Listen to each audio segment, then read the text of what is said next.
Good evening, everybody, and welcome. What is today? Monday, July 11th, 2022. And this is the iBug Buzz. I'm sorry, I don't even know what number it is. What is it, Sandhya? 542. 542. We're getting up there. Thank you for the help. My name is Brad Snyder, and along with my co host, Sandhya Rao, the ladybug herself, we'd like to welcome you all to tonight's presentation. The iBug Buzz is an open forum where we talk about all things iOS. That includes your hardware, the iPhone, the iPad, iPod Touch. We even talk about the Apple Watch and maybe even the Apple TV if it comes up. We talk about the hardware, we talk about the apps, we talk about accessories, everything iOS, but we don't talk about anything that isn't in that iOS realm. We have other meetings for that. Let's see. This call is being recorded. And once it gets finished with post production, you can find it not only on the iBug Today website, but you can find it on the podcast app of your choice, and you can find it on your smart speaker of choice. Just ask your smart speaker to play the iBug Buzz podcast. As I said, since we're recording this, we like to everybody's help in getting as clean a recording as possible. So we ask everybody to stay on mute unless you are speaking. That helps us. So if you want to speak, we ask you to unmute, wait for a pause in the action, state your name, and then wait to be acknowledged by either myself or Sandhya. As I said, we'd like you to stay on mute. We also like you to do things like mute your phone, mute the cuckoo clocks, mute your kids or other people that might be in the room with you. Just anything you can do that helps keep the background noise to a minimum. We do not use the raised hand feature on iBug Buzz, but we like I said, we ask you to just state your name and we'll call on you.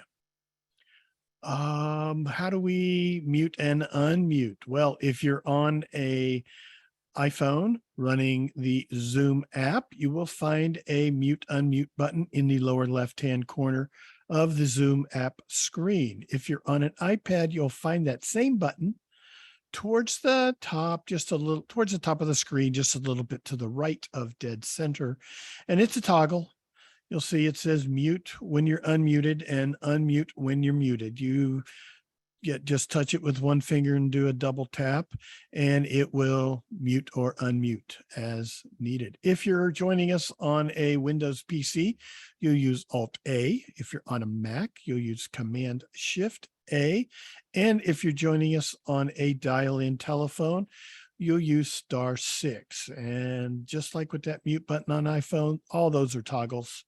They'll mute or unmute as needed. If you're on a computer, you might even find that when you're muted, you can press the space bar and hold it down as if you're keying a mic, and that might also work for you too.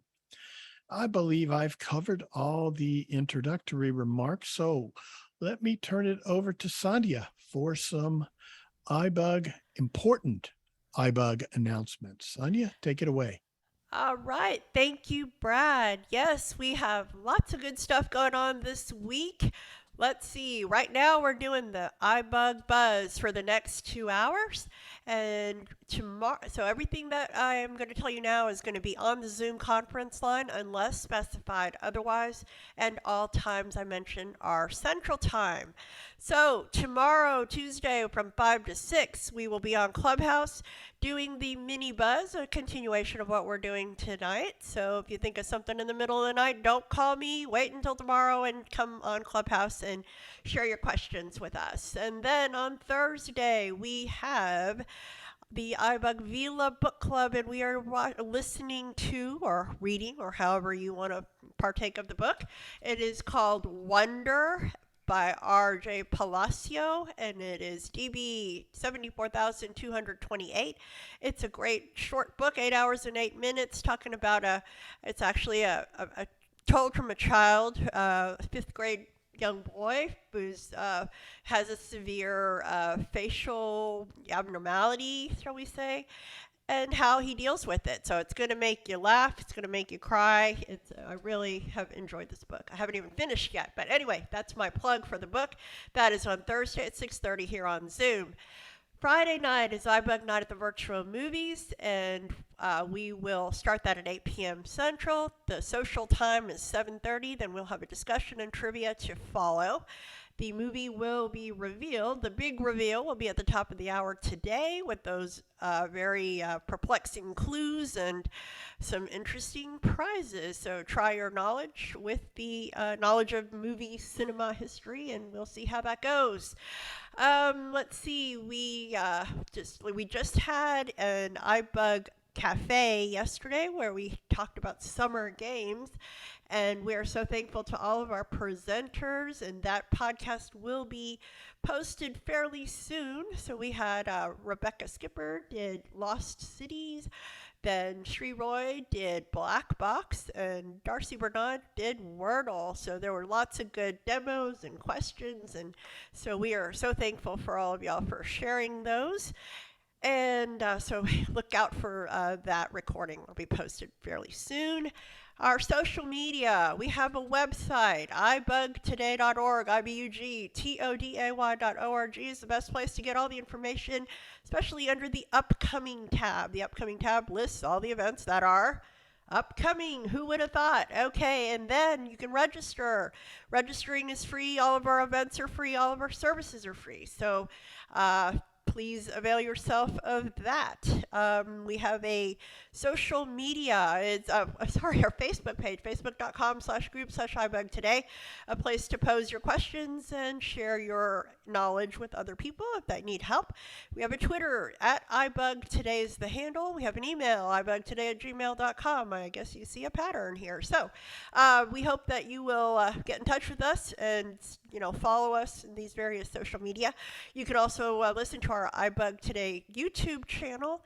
And like Brad said, you can ask any of your smart speakers and you can listen to our podcasts. They're all archived on our website and other places. Let's see. We have a mentoring program, iBug Jumpstart Mentoring Program. Fill out the application. And if you're a beginner user with your iPhone and you need help, that is what it is for. It is a 12-week program, also free. We will match you up with our amazing advanced users and get you started. If you are an advanced user and would like to help somebody else unlock the amazing power of the iPhone, complete the other application, the one for the mentor. Okay.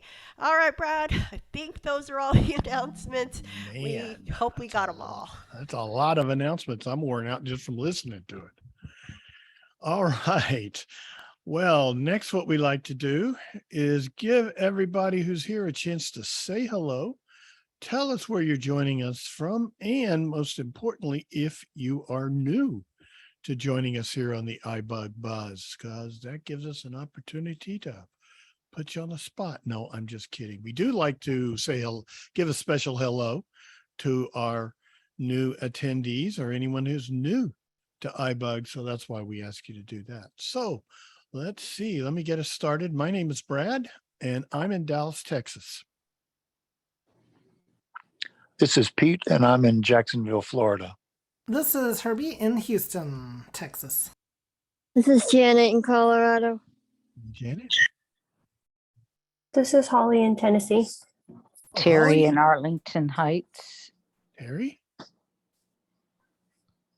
Alan in Brandon, Mississippi. And one other thing, Brad, on the intro stuff, when you're using the Zoom app on an iDevice, if you're on that main screen, rather than having to find the mute and unmute button, you can do the 2-finger double tap, the magic tap, and that'll mute and unmute you too. So a little bit easier than finding the button. So Good anyway, to know. Thank you, okay. Alan. Sure thing.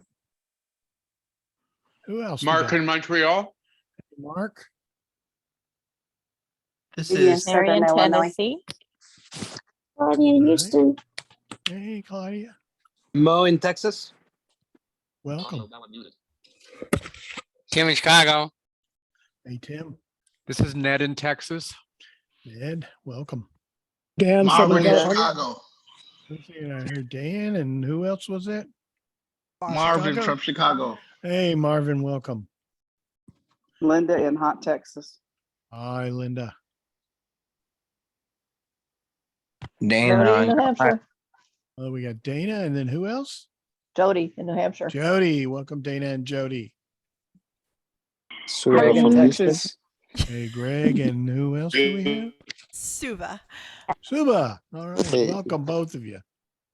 Helene in Woodstock, New York. Welcome, Helene. Arlene, North Carolina. Hey, Arlene, welcome. From Virginia. Hey, Shri. This is Darcy in Ontario, Canada, but actually right now I'm in Tennessee, and I'm Right. new to, well, I'm not new to iBUG stuff, but I am new to the Buzz. This is the first time I've been on one of these. Well, welcome, Darcy. I'm glad to have you in here. I know you've been in some of our other events, and it's good to have you in here. Okay, who else we got? Thomas from Colorado. Hey, Thomas, welcome.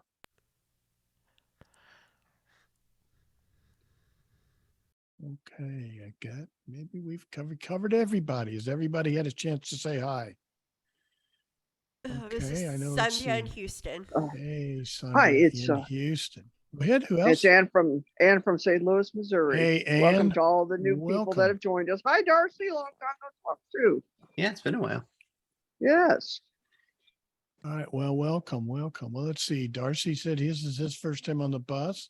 I may have heard some other names. I believe I heard Holly in there joining us. Thank you, Holly. Anybody else who's new joining us for the first time? Now's your chance. Yeah, this is Alan. This is my first time to be to the bus because I'm usually at Tech Talk, Brad, as you know, That's right. on Monday Yes, you nights. But are. Well, I signed up for the mentoring thing, so I'm trying to be dutiful and come in and see what all's going on. Since all right. And if I'm not but, mistaken, you've got a iPhone 13 mini. that's exactly right. Good memory. That's your only Apple device. That's my only Apple device. I'm that's- to the age where I just one device is all I can keep up with. So so That's good. but, That's all that matters in here. This is the yeah. place for iOS users. All right. Anybody else? Angelo joining in us for the- Ottawa. Okay, say it again. Who is it? Angelo in Ottawa. Hey, Angelo, welcome. I had to go out and come back. It kept getting a message that I wasn't allowed to unmute. Oh, well, that's that. Which brings got it. okay. Which brings Well, me we to a did. question. If you're ready for Yes, a sir. question.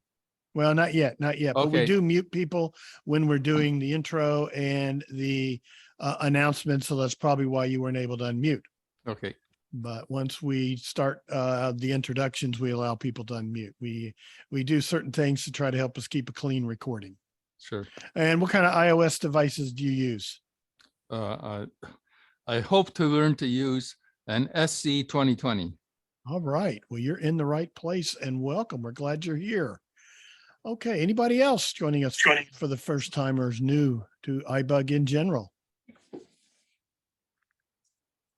Okay. Well, what we usually like to do, the reason we always ask about new people is we like to give our new attendees first shot at asking questions and helping us get the ball rolling. If anybody's got any burning questions, they're new to using an iOS device, they're stuck, they want to, they got something that's perplexing them and they want to figure it out so they can move on in their iOS journey, we are here to help and we like to give our new people a first opportunity. So any of our new users, new attendees like to get us going, now's your chance. Angelo.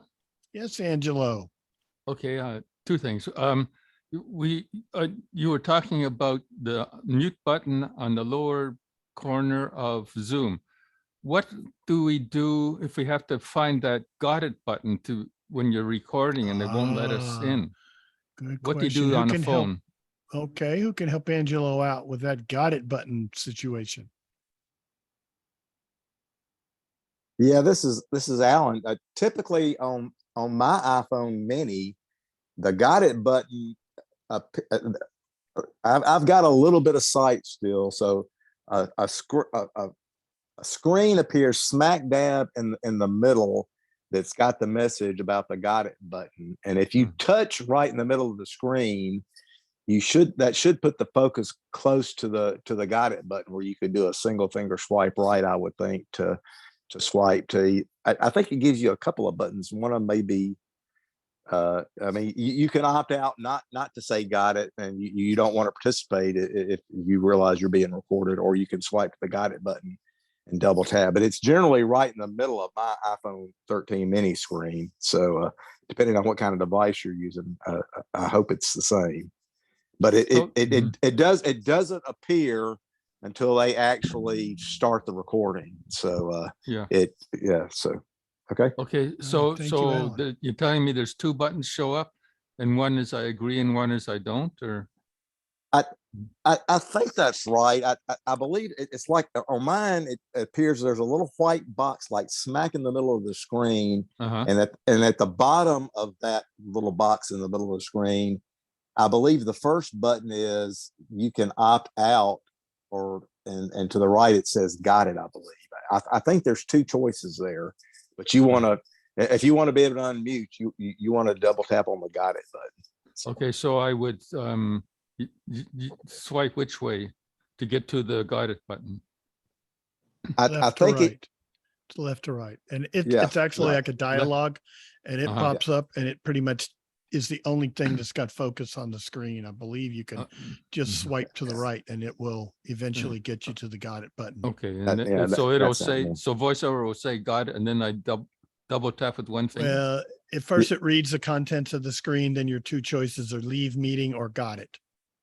There you go. It'll also read you the contents of the screen. Okay. All right. So that's a new question. Before I signed on, okay, go I had ahead. another question. Okay, go ahead. Which is, I seem to have trouble when I'm exploring the screen and find the number, let's say on a keypad, tells me the number, and then I want to double tap that. But when I do that, I don't always get the number I want. So is it because my finger is moving a little bit over to the next number, or what am I doing? Who can help Angelo out with this? Selecting. This is Marion. Okay, Marion, Right. go ahead.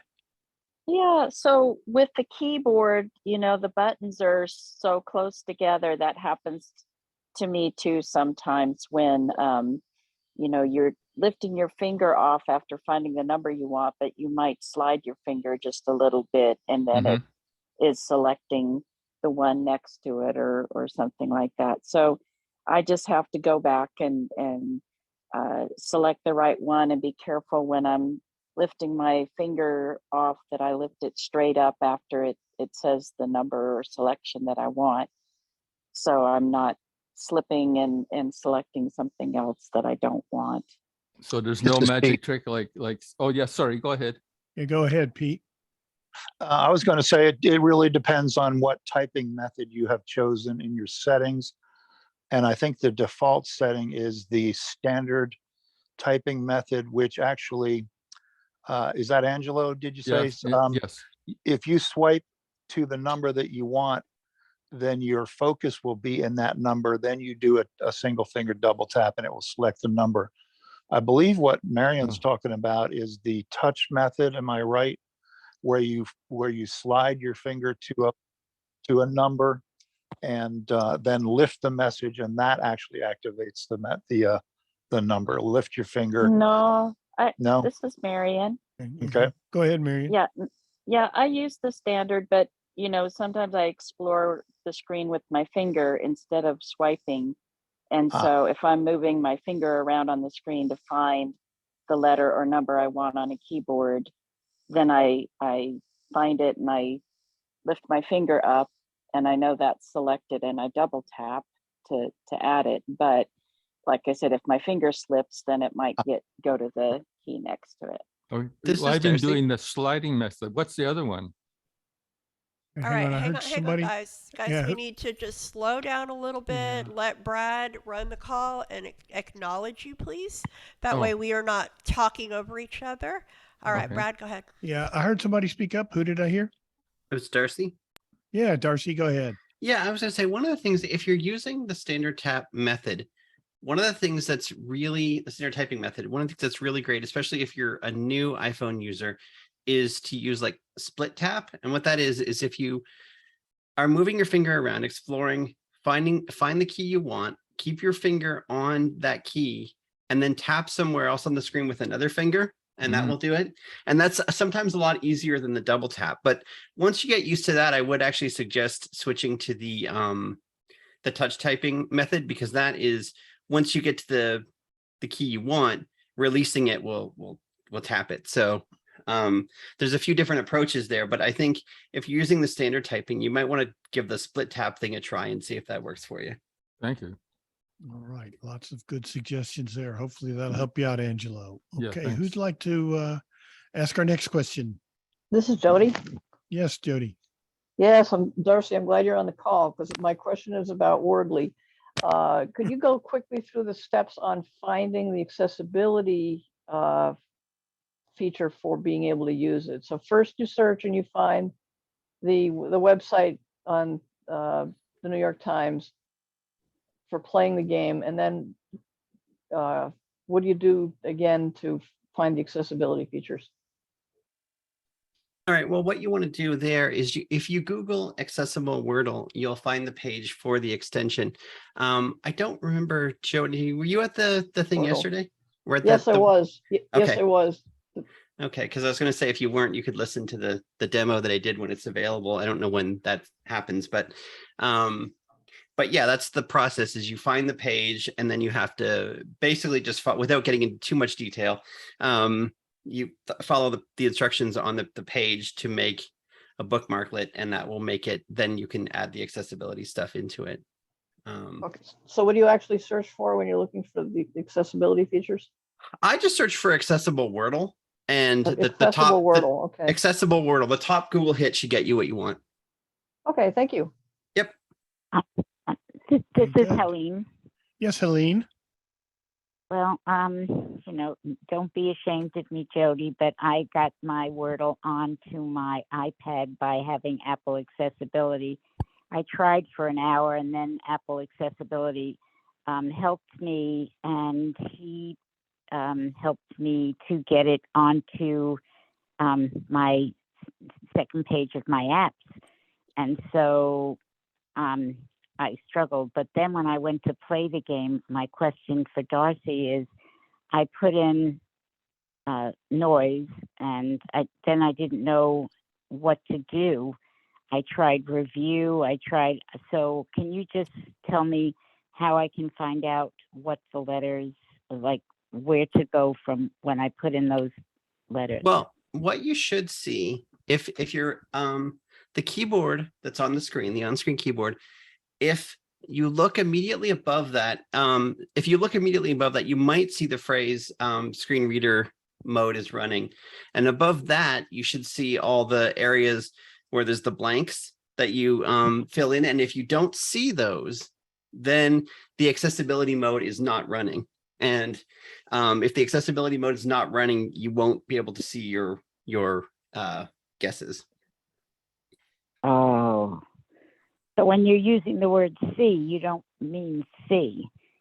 I heard it accepted the letters NOISE, and the person who was on the screen is sharing the screen with me even agreed they're there, but then I didn't know how to proceed to get. I'm sorry, when I guess when I say see, I mean like if VoiceOver can see it, I mean see it like in the sense, not visually. I'm talking about whether I can perceive it, I suppose is a better word. Or whether VoiceOver sees it, I guess is. This is Helene. So yes, Helene, go ahead. So I have to. I want to. I obviously didn't do something right then, because screen reader. It should be. Is the next step to listen for screen reader? Yeah. Okay. If you find the keyboard on your phone, do you say you're using it on your iPad? Yes. Okay. If you find the on-screen keyboard, And if you find the Q, because that's like the first letter in the keyboard, and you flick to the left once, it should say the thing about the screen reader mode running. And if it doesn't, then the screen reader mode is not running. Okay, thank you. This is Holly. Yes, Holly, go ahead. Okay, so what you'll see above is like a grid, and you'll see it'll say, well, VoiceOver will say something like empty image tile or something like that. It'll have the images there and they'll say empty space. If you don't see that, if VoiceOver doesn't say the images, if it looks like just a blank screen, then your accessibility extension isn't running. And you have to load that every time you load the Wordle page. It's like 2 separate steps. Yeah, that's a good point. I keep forgetting to mention that every time you load Wordle, you have to reload that. As long as you're playing, you're fine. But once every day, to get a new Wordle, you have to load that accessibility thing after you've loaded Wordle. And that's the only way it'll work. Elisa, I have a question. Okay, go ahead, Elisa. I don't know if we were done with this topic. I think we're a good spot to move on. Okay. So I have a question. Sandhya, do you know if the iBUG emails are working to get the movie emails? This is Sandhya. They'll be coming out. Yes, they will. Okay, because I was making sure. All Thank right. you, Sandhya. This is Sandhya. So just a reminder, even if an email does not come out, they're always available on the website. Yeah, I So see that. don't always, if for whatever reason you don't get the email, they're always available on Facebook. They're available on our website. So there are other ways. And then we also announce them in our various events. So great question. Thank you so much, Elisa. The best way is to be here so you don't miss those exciting close 8 p.m. Central Time. No, yeah. This is Herbie. Yes, Herbie. Can I just mention though that having to go to the website and look or trying to find it on Facebook, I mean that does mean extra work on our part, That's the only problem with those methods, Just thought I'd mention. Elisa, that does seem a little challenging sometimes because sometimes you there's so many posts and you can't find the one you're looking for. Okay. This is Well, Jerry. thank you, Elisa. Yes, go ahead, Jerry. May I ask a new question? Yes, sir. Or no, it's not a question, but a comment to a question. There was a couple. It was either the last week or the week before. Somebody was asking, I believe it was a lady who was asking about accessing her passwords in iCloud Keychain. Yes. When you go into iCloud, into your passwords, you have to either Face ID or use your passcode. It'll say your username, then it'll say password, and your password, the text field is actually dimmed, as you all know. But if you flick back once where it says password, right where it says password, double click that, and you will come into where the password is. It'll pop right up an option that says paste or copy, not paste. It'll say copy. You can copy the password and then go where you want to paste it. Or you can also scroll up to the top and it'll tell you exactly what your password is. You actually don't have to go into the edit field, but you can do it that way too. Awesome. Thank you, Jerry. You're welcome. Okay. Who's got our next question? Keeping us moving. Remember, please say your name and wait to be acknowledged.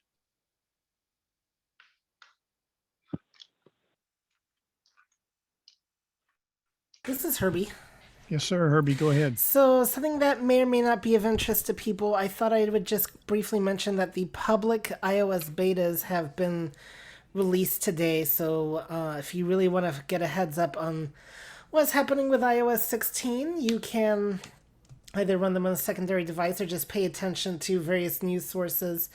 There's already been talk even with the developer betas, but there's going to be a lot of stuff floating around out there now about what to expect with iOS 16 and whatnot. And for anybody that is interested in the beta program, go to beta.apple.com. I will tell you from my own experiences, though, don't do it unless you have a computer that you can use to restore your phone in case weird things happen. So that is a very strong recommendation that I have, because you cannot get support with beta issues. So no, you can't, and they are not for beginners. so it's not for everybody. So but if you know what you're doing, and yeah, the betas have become a lot more stable over the years, but you definitely need a computer, and if you're on Windows, you will need iTunes in the event that you have to do a complete restoration of your phone. So there you go. And make sure your Safari, by the way, also is, if you are running the beta, do want to install the beta, make sure your Safari is set to view the mobile web version of the site, not the desktop version, because that does matter. This is Jody. Yes, Jody. Have you tried it, Herbie? I have. This is Herbie. Go ahead, Herbie. I have not. It only just came out today, and because I may be doing some more demonstrations this month and whatnot, I think I'm going to hold out till probably like, when it gets closer to the Gold Master release, which is what, people are used to, which is probably going to, what it'll look like for you guys when you do the actual updates. So I'll do it, if not the Gold Master release, sometime in August when they've had a chance to iron out some of the bugs and whatnot, because, yeah. This is Sandhya. Yes, Sandhya.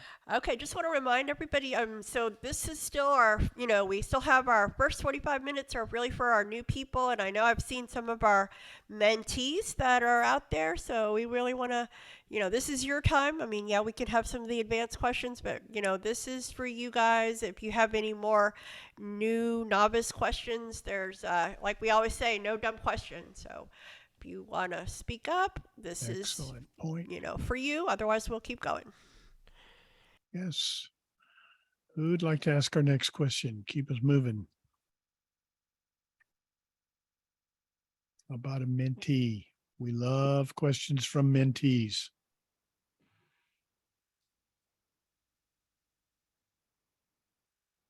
Angelo? Yes, sir, Angelo. Well, I'd like to go back to that last helpful fellow was talking about keychain and passwords. Okay, And go he ahead. says, well, just to understand what he said. So there's a password field and you don't know what your password is. So you flick left and then something appears and you tap on it. Is that right? I think so. Who'd like to clarify this password situation for Angelo? Jerry. Yeah, go ahead, Jerry. Okay, so what I meant is sometimes you want to know your password, what you have stored in iCloud keychain. And when you go into iCloud keychain, first it'll tell you username, and then it'll say password. And right after the password, it's your password, but it's dimmed, correct? Okay.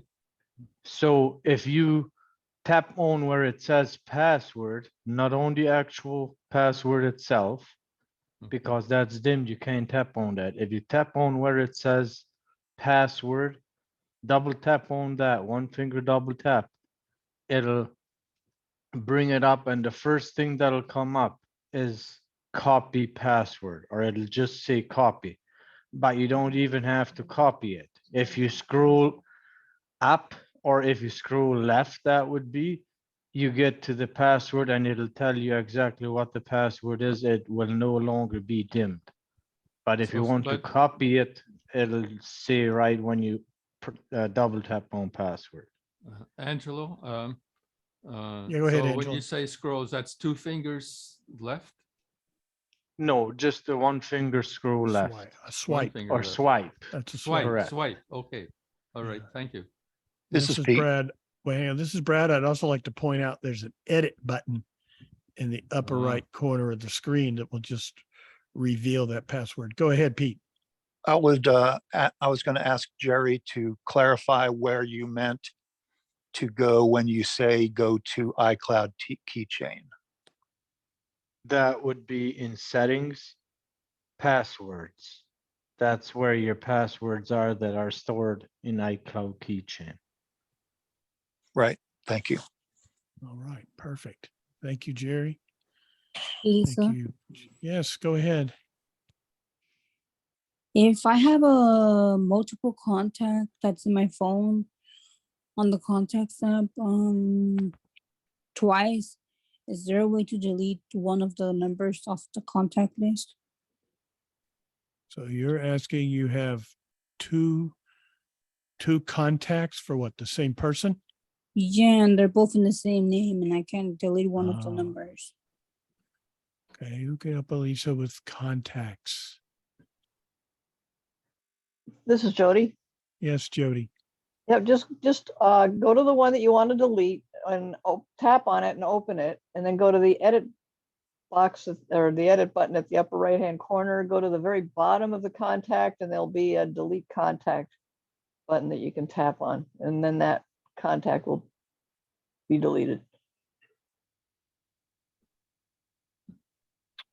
Okay. This is Darcy. Yes, Darcy. Okay, just to clarify, are you talking, Lisa, are you talking about you have more than one entry for the same person on your contacts, or if you look at somebody's contact card, they have multiple phone numbers?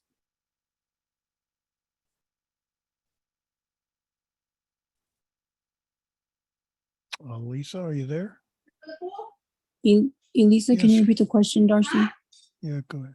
Go ahead, Yes. Darcy. I just asked what are you talking about? You have more than one entry in your contact list with the same name, or are you talking about in that, like, say that person's contact card, there's more than one phone number?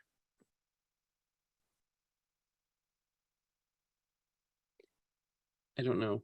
Hope I'm making sense with that question. Yeah, I'm not sure. This is Sandhya. I think she meant the first. So Okay, like more than one. Elisa, I'm sorry, I was distracted. My mom was talking to me. What was your question? Elisa, you were talking about having more than one contact for the same person, correct?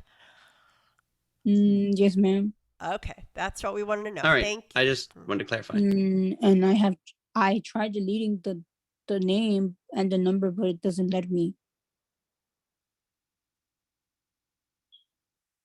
This is Darcy. Yeah, Darcy.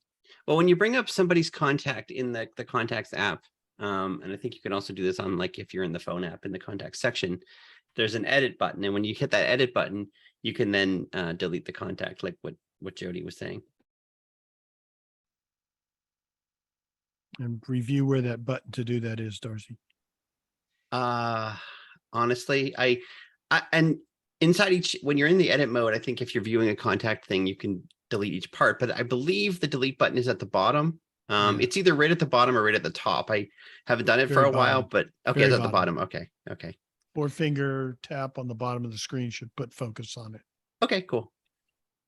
So say for example, Elisa, I delete Sandhya's name or number at the bottom. Oh, you wouldn't Then I wanna go do to her that. sis. I'm not gonna do. Go ahead. Go ahead. I'm not doing that, but I'm saying as an example, like if I Yeah, delete I know. I think he's saying contact.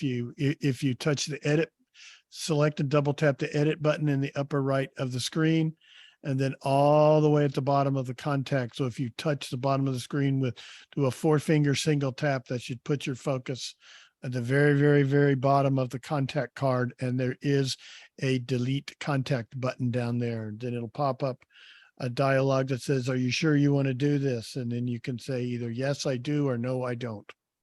Okay, thank you. Thank you for the You are clarification, welcome. Brad. All right, time to move on. Next. Yeah, let's move on. Who's got our next question? This is Sri. Yes, Sri. So I have a question about a different issue that I'm experiencing. Okay. So right now I have a contact with my sister's, her home phone and her mobile phone.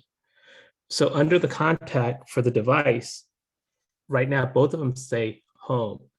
And when I try to change her mobile to mobile, I'm able to select it and I hit done, I go back, it still shows home and home. And the only way I've been able to fix this is to delete the whole contact and recreate it. So I'm wondering, is there some other way to fix this? Who can help Sheree change the label on a number in his contacts? This is Darcy. Darcy, go ahead. So when you deleted the contact and added it back, were you able to change it then? Yes. Okay. Have you had it since then? Have you had the problem since then? Is it? Yep. Oh, you No, I have. still Okay. have it. Yeah. Okay.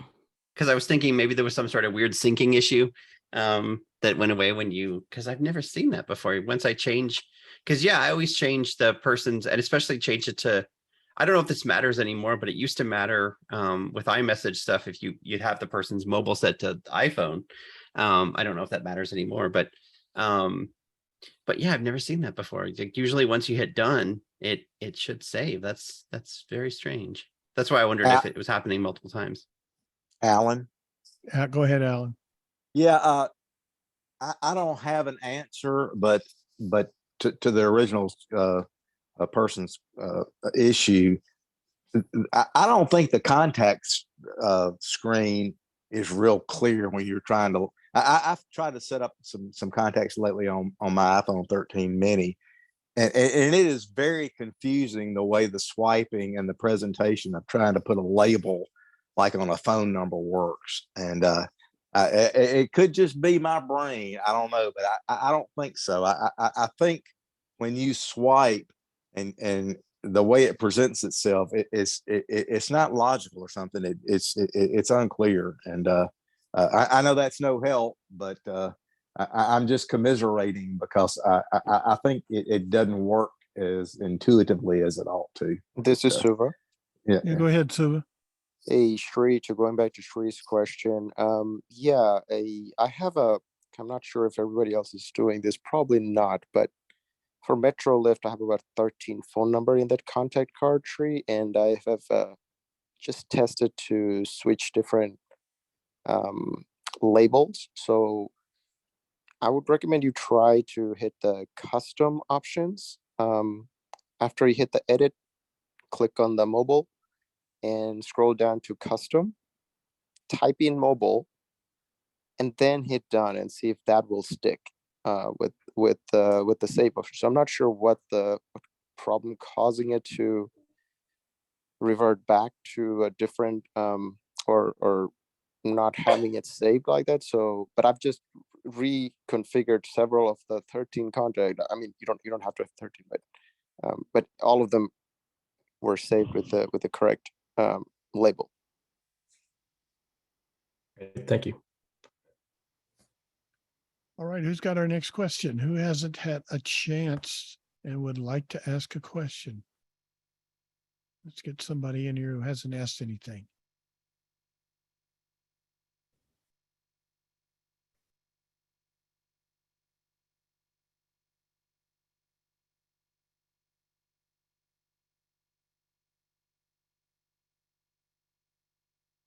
It's Linda.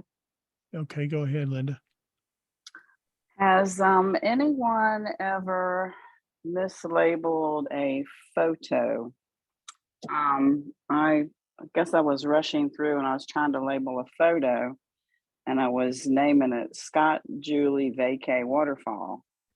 And so I labeled it, but now whenever I flick, left or right using voiceover, 95% of the time, it says Scott Julie Vacay Waterfall, and it is very annoying. Has anyone else ever mislabeled a picture and where it's stuck? You want to edit the label on a photo to change it? Yes, I wanted to name the photo. I did the 2-finger double tap and hold. Okay, who wants to help? Who can help Linda edit the name of a photo? This is Shri. You go ahead, Shri. Yeah, so to label a photo, you don't do a 2-finger double tap. That's a label element. And what you're doing is when you do that, you're actually labeling that portion of the screen to that name. That's why it continuously says that same name over and over. What you really need to do is you need to go into the photo. And if you want to mark it, I think what I've been doing is I've been watermarking it. So that way that that particular picture has that information, or you can do an annotation of the picture That way, when you go back to the photo library, when you either touch the picture or you swipe right to that picture, it's going to read whatever the watermark is or your annotation. But don't do a two-finger double tap label element, because then it's going to label everything with that name, and which is what you're describing. And how do I get rid of that label now? You're going to have to go back to that label element, double tap it, two-finger double tap and hold, and just delete it. I think you probably did a label element on the photo library itself. Yeah, you might have double tapped and opened the photo and then did a two-finger double tap. You just need to go back and do a two-finger double tap and just delete it. All right, thank you. All right, Good luck. thank you, Sheree. Okay, still got plenty of time left, so who else had a chance to ask a question? Let's get some new people. This is Marion. Yes, Marion. Hey, I went out for a walk and forgot my phone and got a little lost in the neighborhood. So I started thinking I had my Generation 4 Apple Watch on, which of course doesn't do me any good without my phone. And I wondered if anybody has thinks it's worth getting an Apple Watch with its own account with the carrier so that I don't have to have the phone. Okay, who can advise Marion? This is Herbie. Yeah, Herbie. I think that's really a matter of personal preference. I mean, even if I had one of those watches, I would just never, I'm the type that I would never leave my phone because, I mean, I would do it out of habit. So for me personally, but maybe you're the type of person that does like to leave your phone behind, so it might work for you. So the $10 a month extra will be worth it, and you're fine with being stuck with your watch. I would recommend, if you're going to go that route, have like a pair of AirPods or something that you can use in conjunction with the watch, so if you need to make a phone call, you're not stuck with speakerphone. But I personally think it's a matter of personal preference, and are you willing to, is the extra expense worth the effort? So that's my opinion. This is Sheree. Okay, Sheree, go ahead. Yeah, so all my watches that I've gotten so far, I've got it with cell service, just not particular for the GPS reason, but being able to make a phone call. So in your example there, even if it wasn't a GPS issue, you could have used your Apple Watch by itself to call. And that's one of the reasons that I got mine with cell service, just so that if I don't have my phone and I do need to reach someone, I'm able to make a call out of my phone. Out of my Apple Watch. And it has a separate phone number, right?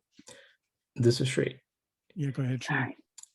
It does have a separate phone number, but that is not a usable phone number. Your phone number is still going to be the number associated with your iPhone, but it will go out through the cell service. You just can't make a call to that number that's assigned to the Apple Watch. You still have to make a call to your Apple Watch.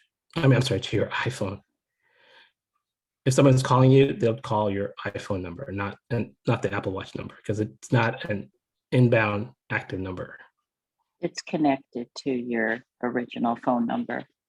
That is correct. It's just a number used to assign to the Apple Watch. Thank you. All right. Thank you, Sheree. Okay.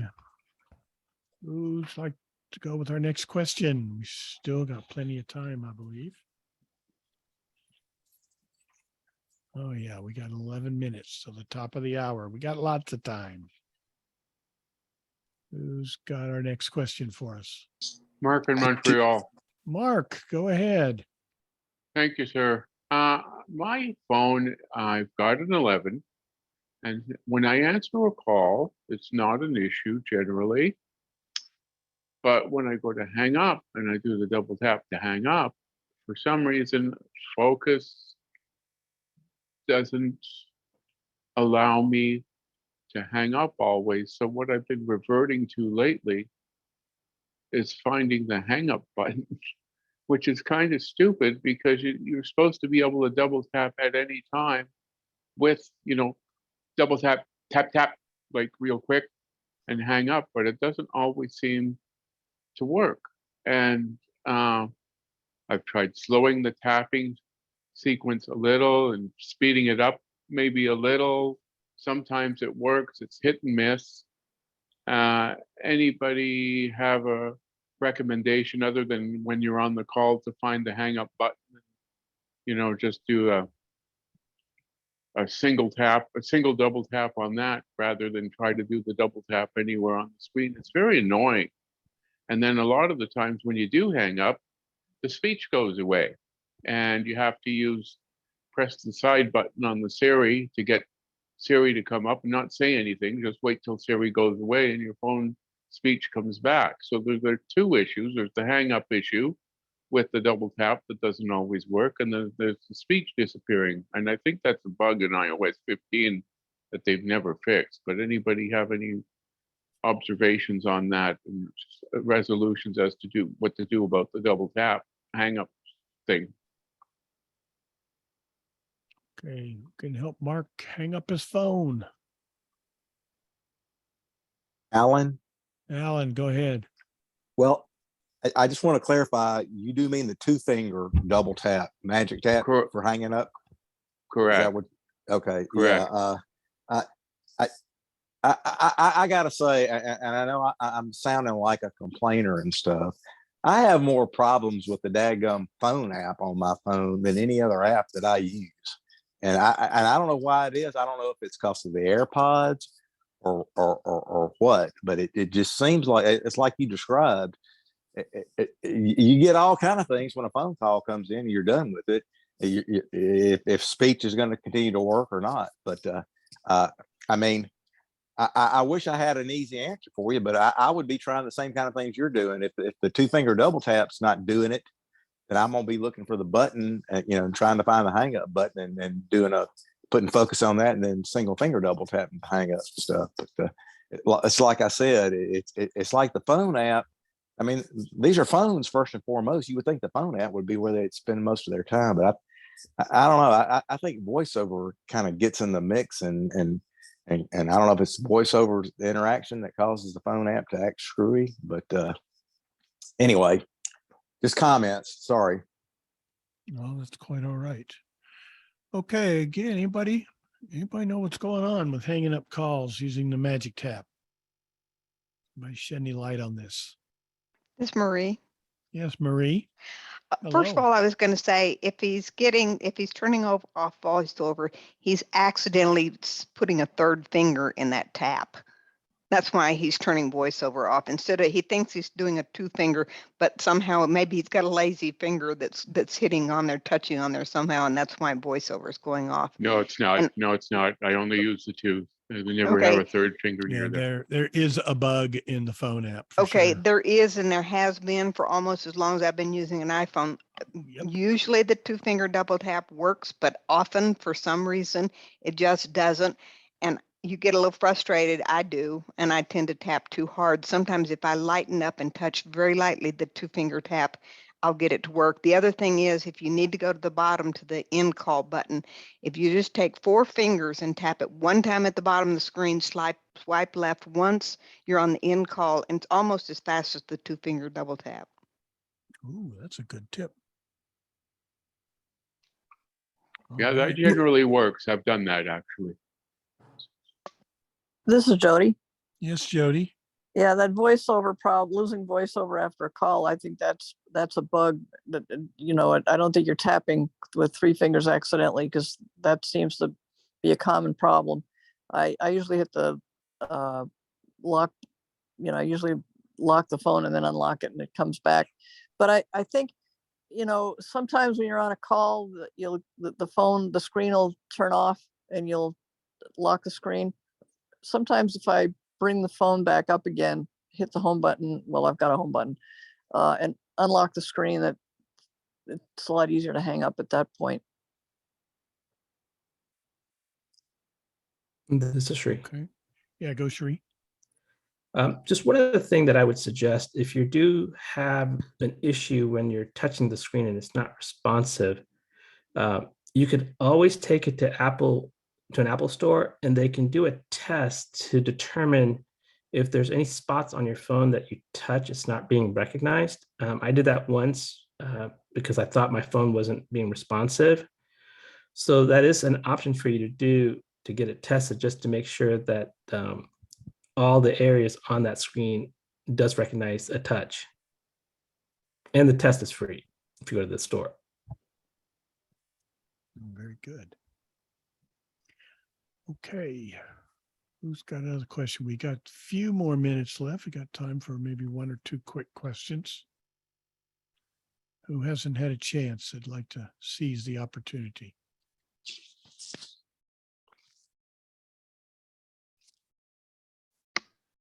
This is Marie again. Yes, Marie. But this time I have a question, since Okay. nobody's stepping up.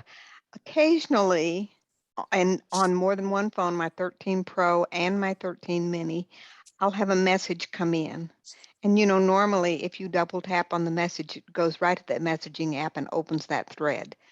I'm finding that occasionally that is not happening for me. It doesn't happen all the time, and it's not one particular contact. I can't figure out. I've tried rebooting my phone. I've tried just about everything I can think of. And most of the time it works, and it opens up the messaging app and goes right into that thread. But occasionally I'll try it several times. I have to actually open the phone, go to the messaging app, and get into the thread manually. Anybody know what's going on with Marie's messages? And I'm very popular, so I get a lot of messages. I'm sure you do. Only thing I can think of is that you sure the phone unlocks, because I know sometimes my Face ID doesn't cooperate, and then I can't tap on a message and open it because the phone Okay. didn't unlock. But Doesn't okay. sound like that's the case with you. I don't think so, but because the time and date and everything is on there, so it's not. I don't know. Sounds like I'm alone. Sound like you're alone. Sorry. This is Suva. Sorry. Yeah, go ahead, Suva. Just similar with we're going with messaging. It won't let me dictate. I'm not sure. It's just 2-finger local dictation, 2-finger double tap, magic tap. It was just won't let me dictate my messages for some reason. Just wondering. It's just happening recently. Going along with the messaging app. In the messaging app. Anybody help Suba with his dictation?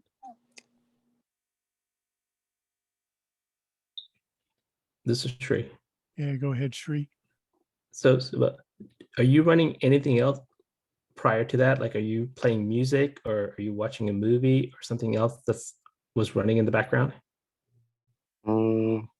No, they are usually paused or completely closed out usually. Okay, because if it is paused, if you do a 2-finger double tap and you're not, because sometimes when it's running and you do a 2-finger double tap, instead of running the dictation, it's going to play the whatever's running in the background. Right. But if it's not doing that, then I'm not exactly sure. Right. This is Suva. Yeah.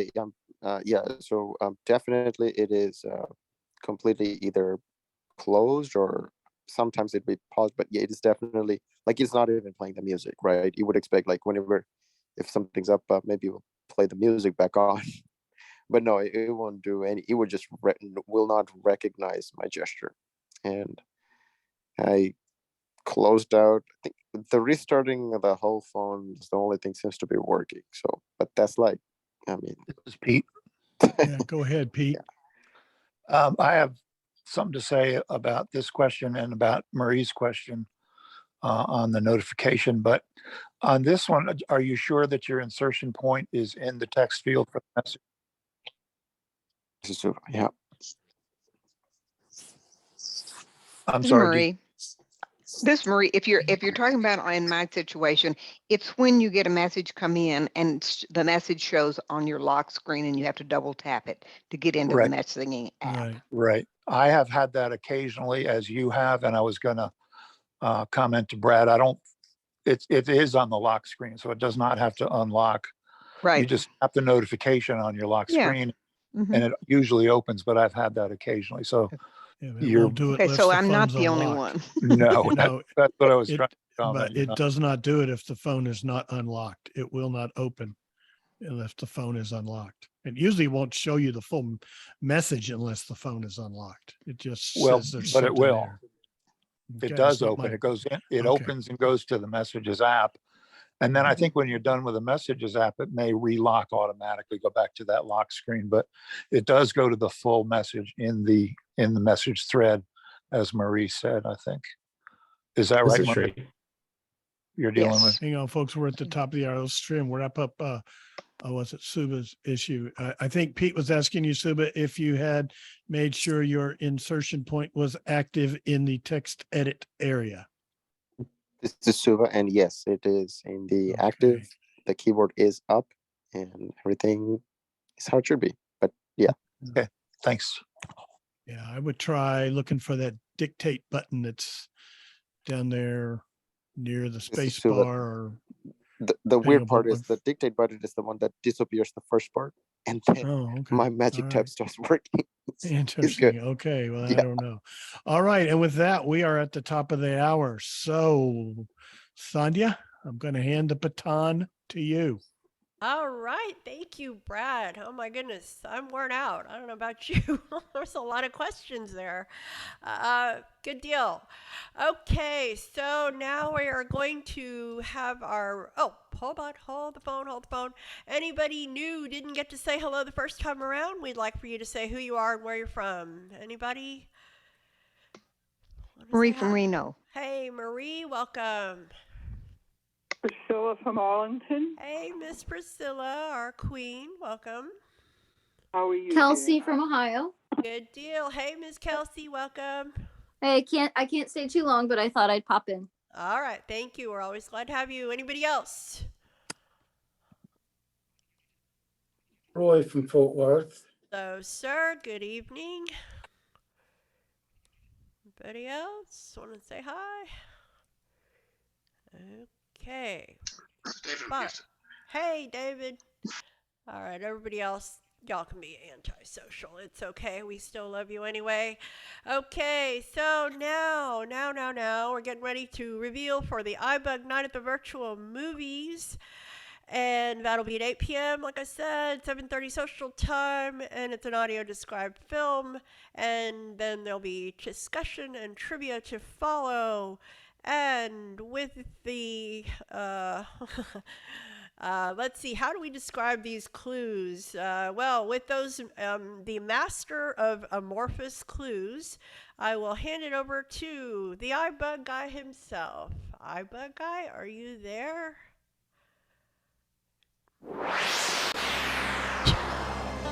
Wow.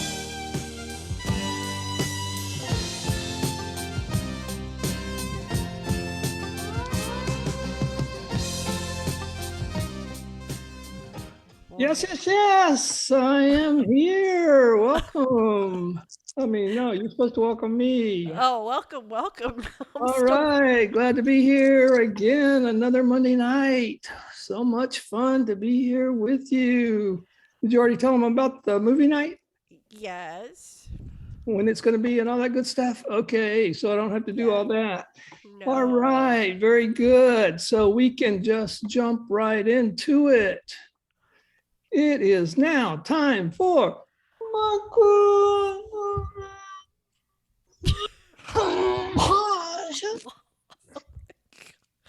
All right. We are ready to give you some great clues. And for our clues this week, they are coming from, well, I'm going to have to hold off till Friday to tell you who the clues were generated by this week, but it is another special guest out of the news from this week. or actually over the weekend, that generated these clues for us. All right, a Wow. few rules. You get 1 guess per clue, 5 guesses per game. And just like during the regular segment, say your name, which we recognized, and then you can try to guess the name of the film. So let's jump right into it for clue number 1. Our film this week is a long overdue, serious biopic about one of the most important American pioneers of the 20th century. Wow. That's a long clue. That sounds serious. Do I need to read that one again? No. Our film this week is a long overdue, serious biopic about one of the most important American pioneers of the 20th century. Biopic. Is that like rom-com? But Angelo, Oh, Angelo jumped in before the crickets took over. RBG, Ruth Grouper, whatever her name is. RGB or no, BG. RB, RBG or RBG. Okay. the Supreme Court judge. Yes, we all know RBG. But guess what, Angelo? It is not RBG, but that was a good guess, and thanks for playing. All right. This is Shri. Oh, I Shri. think Suva was there first. Oh. I thought. Okay. No, if Suva- Shri can go. No, Suba can go. Okay. Suva's going to guess that Steinkamp, whatever. Go, Suva. All Go, right. Suva. It's To Your Eternity. To Your Eternity. From Here to Eternity is not correct. Good try anyway. This is Ned. All right, we're going to go with Shri, then Ned is on deck. JFK. JFK. All of these initials, and all of them are incorrect. Let's get some more initials in there, Ned. Come on now. The Spirit of St. Louis. The Spirit of St. Louis. Yes, no. Good try, though. Okay, keep going. Next. All right, we got to move on to clue number 2. Faced with intensely painful situations. The main character must perform with the weight of instant history on his shoulders. Oh. Instant history on his shoulders. Instant history on his shoulders. This is Shri. Shri. Passion of Christ.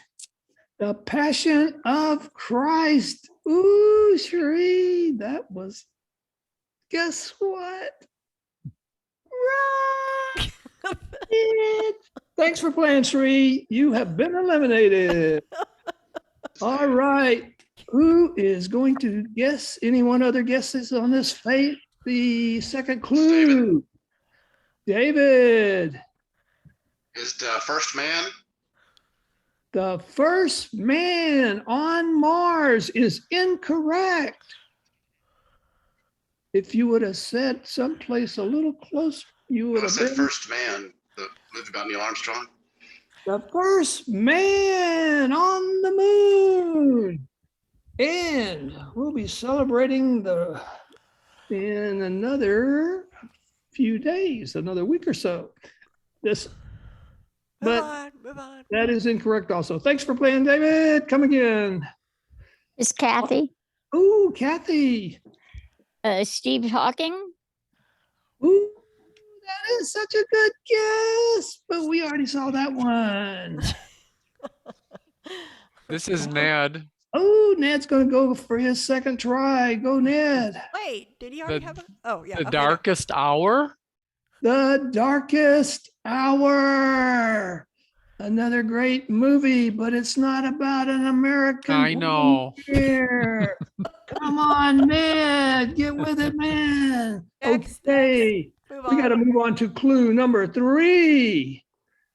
Dang, I can't believe our clue giver wrote all those. I mean, this is Herbie. This isn't a movie about you, there, is there, Mr. McCullough? I mean, hero of NASA at one time. They didn't write any movies about you. All right, here we're gonna clue number 3. We don't need any extra comments. And he struggles against his nature to endure such abuse without complaint. He finds allies and hope where he least expects it. This is Shri. Ooh, Shri. Rob Roy. Rob Roy. What's that about? I think you're in the wrong side of the pond again. Isn't that a drink? That's obviously not it. Keep going. This is Pete. All right, Pete, go for it. 42. 42. That would be another good guess. And ding, ding, ding, ding, ding. That's it. Yes, yes, yes. Way to go. Pete. 42. The Jackie Robinson story. Yes, sir. All right. So great to have you with us, Pete. I think Pete's a repeat winner, isn't he? I don't know about that. Johnny, He's hitting them out of the ballpark, isn't he? Okay. All right. Okay, Johnny, what do we have for our winner this week? Yeah, silence in the gallery, peanut gallery. Okay, yes. All right, Pete, for you, we have a real treat. Wow, that's poetic too. I just made that up. Okay, so for you, Pete, we have a very rare, emphasis on rare, zip up jersey with the number 42, of course, and it is in the iBUG color team because that is what you are going to be part of now. So there you go. Enjoy. I hope you have fun with it, and be careful with the zipper. All right. So with that, I'm sorry, Sandhya, I have a question. Yes. What was the prize again? The color, but what was it? It's a jersey, baseball jersey. Wait, I don't want to know where I'm from. That violates my clue number 5. What? His uniform jersey was retired universally. Well, this is not his. This is a very unique, This rare is jersey. the fake one from the movie. All right. It's a replica. It's a replica in iBUG colors. Nobody has one because Who's on first? I don't know. Okay, here we go. Thank you, Mr. McCulloch, for those fabulous clues. All right, I'm so glad to be here. Okay, we're glad you're taking off. Goodbye. Okay.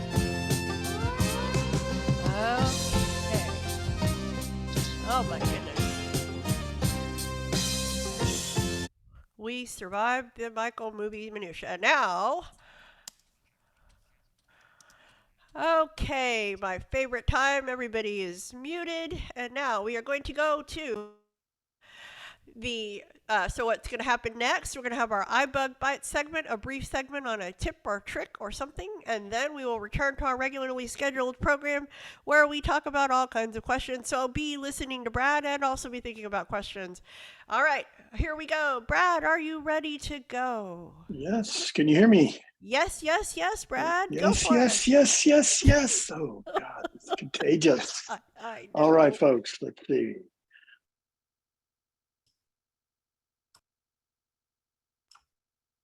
Supposed to only be 3 yeses. Brad, where'd you go? Brad, we lost him. Too many yeses, I guess. There you go. There you Somehow I go. got muted. I didn't do that to you. Okay, go for it. You're not the only one with host / co-host. Maybe there's revenge of the co-host. Okay, go. Apparently, somebody making an editorial comment, no doubt. Okay, All go right. for it. Maybe that yes, yes, yes thing is copyrighted. I don't know. Anyhow, rights protected. All right, can we 2015. can we hear the phone? 2015. Can you hear it? Bring it a little Sandhya? closer. A little closer. Don't get closer. 2015. There you How's go. that? Good. All Good. right, folks. Here's what we're going to do. It's going to be short and to the point tonight, but it's very important. A lot of times when your iPhones, it's kind of a control freak and it's kind of locked down and it wants to make sure nothing happens that you didn't give permissions for, even if you didn't realize you were giving permissions. So you will see a lot of times when you've installed an app or you use an app for the first time you open it, a dialog may pop up and the app is asking if you want to, say, allow the app to access the microphone, or maybe allow the app to access the camera, or in recent versions of iOS, even allow the app to access Bluetooth.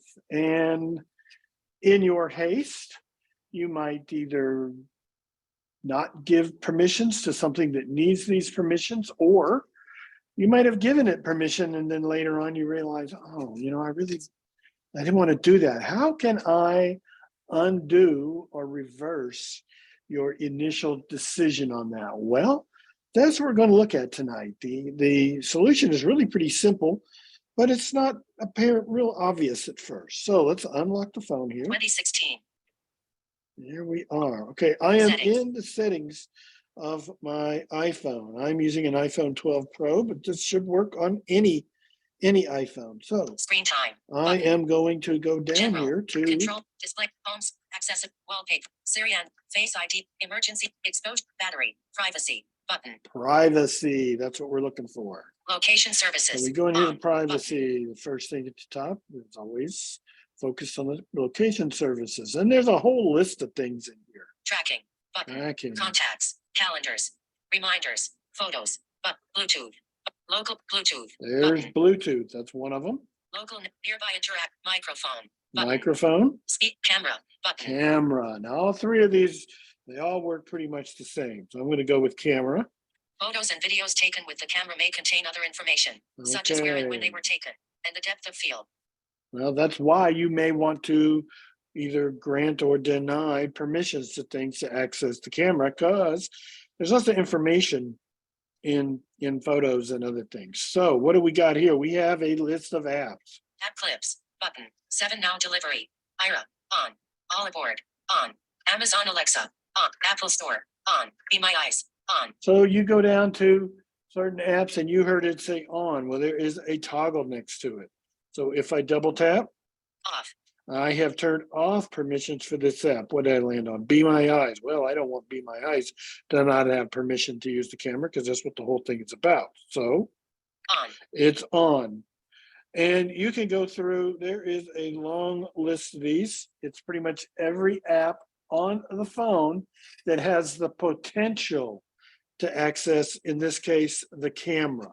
And if I back out of here, it would be, I could go to microphone. Privacy. Let's Back go to button. Privacy. microphone. Camera. Speak. Microphone. Button. App clips. Button. Ira. On. And again, there's all kinds of apps that might want to access the microphone. And the same would be true for Bluetooth. And there are all kinds of other things in the privacy, but really all I'm looking at is Bluetooth, camera, and microphone. So whatever answer you gave when you granted permissions for something to access the camera, access the microphone, or even this Bluetooth, if you change your mind or realize, you just hurried through it and you're not even sure what you did, you can always come back in here to privacy, scroll down this list, find an app, and either toggle on or off permissions to access these Bluetooth, camera, or microphone. And that's my demo for this week. Anybody have questions? All right. Thank you, Brad. Who's got a question? Go, Pete. Yeah, Brad, in your example of Privacy. Back button. maybe why you would not want to avail the camera to certain apps, you mentioned issues that were in the Photos app. Would opening the camera also open it to your photos? No, not necessarily, but it allows a certain app to access your camera. I think Apple's just putting that up at the top there, alerting you that when you do take photos, there's a bunch of location-based as well as date and time information that's embedded in photos you take, and certain apps may access that data. Personally, I can't really think of any right now, but that is just a disclosure that Apple is putting up at the top under And camera. I would think they would have to go into Photos to access that data. But I would think so. I would Yeah. think so. Thanks. Angelo, Yes, Angelo.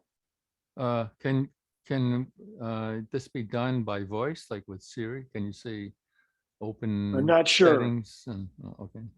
You can probably ask Siri to open privacy settings, but that might be a bit much for Siri. I am not a big Siri user myself. Not a big fan of Siri. Okay. Thank you. This is Sri. Yeah, go ahead, Tree. So, Brad, is there a, if you go to the camera, is there, I take it there's no button to just turn everything off? It's just have to go individually? No, these are in, I think you got to go through each individual app. And this is under the privacy settings, so it's not in camera. Okay, thank you.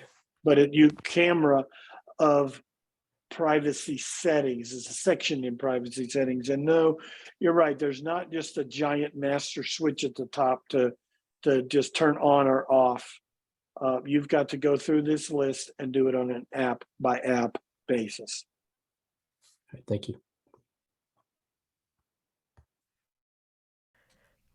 Anybody else? This is Pete. Yeah, Pete. I'm wondering, Sri, would you use that all button if there was one? This is Sri. My personal preference is turn everything off, and when the app needs it, it's going to flag to say, "Hey, I need your camera," and then give it permission to open it. I'm kind of the person that, try not to give any permission until they actually need it. Yeah. Okay. Thanks. I agree. And it's a good idea from time to time to go through and inventory these things. I would say this is a little off my topic for tonight, but location services is one that I have gone through and inventoried that from time to time, because location services use your GPS, and that is a battery eater. So, and there are more settings under that one. That one's got a little bit more going on than just on or off. There's some other things in there. But again, that's kind of outside the scope of what I wanted to talk about tonight. All right. Anybody else for Brad? All right. Thank you, Brad. Good job. You are welcome. Thank you. Okay, now back to our regularly scheduled program. Somebody new that hasn't had a turn and is dying to ask a question, but has just not been brave enough to step into traffic. I'm going to stop the traffic for you. Who wants to go? Kelsey? Kelsey, go ahead.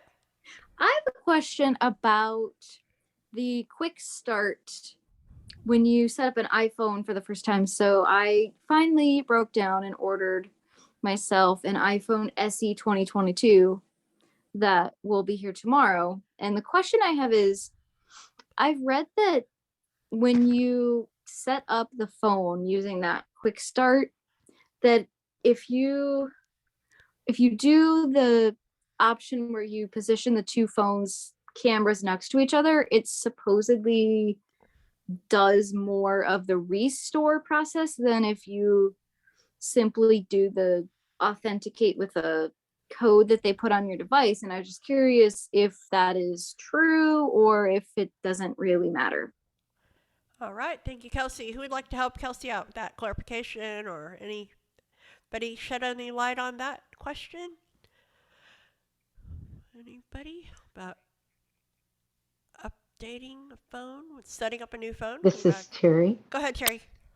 I can tell you from firsthand experience that it does work. It will transfer a lot of your apps and a lot of your information from the one phone to the new phone. Okay. I guess This is Shri. Go. I've done it both ways. I not had a lot of success lining up the camera, so I typically just call Apple Accessibility to help me line it up. So if you do find it difficult to line that camera square to recognize your new phone, you could try calling Apple Accessibility to walk you through it. Okay. Okay. And does it matter if you don't line up the cameras and you just do authenticate manually? I mean, does it still transfer everything, or will it? This is Shri. Go ahead, Tree. Yep, it does. It's just one, Okay. you don't have to go through all that legwork versus doing it manually. So. Okay, I wasn't sure. Good question, Kelsey, and congratulations. Have fun and let us know Yes. how it goes. Good luck with your new phone. I'll let you know. I'll let All right. everybody know in a couple weeks what I think. Okay, very good. All right, next. Who else hasn't had a turn, wants to go? New question. Or if you've had a turn and have another question. This is Shri. I've got a Thomas in question. Colorado. Go ahead, Thomas. Real quick, I've noticed lately, I got an iPhone 12 Pro, and I noticed lately my battery gets rather warm when I use VoiceOver, playing Dice World and that sort of thing. And I've never calibrated an iPhone battery. Has anybody had any experience with that? I looked up how to do it, and it seems pretty simple, but they said not to do it too often because you can damage the battery in your phone. So if anybody has any experience with calibrating your iPhone battery, that'd be helpful. Thank you. All right, I think the first thing is you need to stop playing Dice World at work, Thomas. That's the first problem, right? Okay, who wants to help out Thomas with calibrating a battery? Anybody? This is Herbie. Okay, go Herbie. So just to clarify, first of all, I actually disagree with Sandhya. Be good. That's good. You play Dice World at work. So what do you mean by calibrating the battery exactly? And I think I'm kind of curious, and I think others might want to know what you mean too. So never know. This is Thomas in Colorado. Go ahead. Yeah, basically the way you do this sort of thing is you let the phone battery die all the way, and then once it dies, you leave it for another 4 hours because it still has some juice in it. And so they want the battery completely ran down. You plug it in, and when it first turns on, you turn it off so that it can charge without being turned on. And you leave it for about 4 hours so it can charge all the way to 100%. Then you turn the phone back on, and when you leave it on the cable, you still leave it on the cable, and then you do a forced hard reboot where you push the up and down volume together, and that does a reboot, and then you can disconnect your phone from the cable once that's done. But it basically just supposedly gives you a more accurate reading of what your battery level is. That's what it was designed to do. Thank you. This is Darcy. Go ahead, Darcy. Well, I was just going to say that I think calibration is something that used to be a much bigger factor in the early days. Like, I know when I first got my Mac, you had to they recommended you calibrate it like every couple months, and I think the early iPods were like that too. I think now, I think you only really want to do that in sort of extreme situations. Like if say, for example, your phone, it's like at 40% or something like that, and it dies, or it's sitting at 1% for hours and hours. You might want to then, but otherwise, the thing is actually pretty smart now about that kind of thing. I think it's just, I know in the case of Dice World is very sort of system intensive. I think a lot of that is because it's sending you ads and stuff, but that might be a factor, just the apps that you're using. Most of the time you don't have to close apps, like with the switcher. I know some people recommend you close them all the time, but you really don't need to do that. But if an app is giving you trouble, you might want to close it and restart it and see if that does anything. But I think I would only use the whole calibration as like a worst case scenario sort of situation. This is Pete. Go ahead, Pete. I would agree with Darcy. I think the battery The battery situations these days are so sophisticated and so advanced. It sounds like you've been reading calibration discussion in a different age. Have you checked your battery health by any chance? All right, Thomas. Thomas, Colorado. Go ahead. Yes, I did. And actually, the capacity isn't bad. It's at 96%. So it says it's good. I just happened to come across this on Twitter. It was one of those Apple tip things, how to calibrate your battery on your iPhone. So, of course, I had to go look it up. Okay, well, this is Herbie. This is Okay. Brad. This is Terry. Okay. There's one more comment, then we're going to move on. Go, Herbie. Go. So a couple of things. One, you may want to consider the premium version of Dice World for like $1. You could then turn off all the ads and stuff, and that would shut down a lot of the extra data that's being sent to your phone. So just one thought on that. Some of the things we talked about earlier, like Brad mentioned, like things that you can disable with location services, little things like that will really help your battery. The other thing I was going to mention though is make sure you have the smart charging feature turned on. I forget what it's called now, but it's in battery where it really tries to gauge how you charge your battery, and the idea behind that is it'll keep your battery last longer, and so you won't have to worry about calibration and stuff. I will say the process you described, it does sound very doable, and if you've really got nothing better to do, it definitely, I don't see any accessibility challenges, let's put it that way. But I do agree with Darcy and Pete that it's not needed. Okay, not needed. Moving on. Okay, next. New This is comment, Pete. new question. Yes, a new topic now. Moving on. Never, Got a new question, Pete? Go. no, I wanted to follow. Okay. All right. Now we're done with that one. Okay. Anybody else with the new topic? Given that we all decided that it is not necessary. This is Shri. Shri, go. So I've got a message question.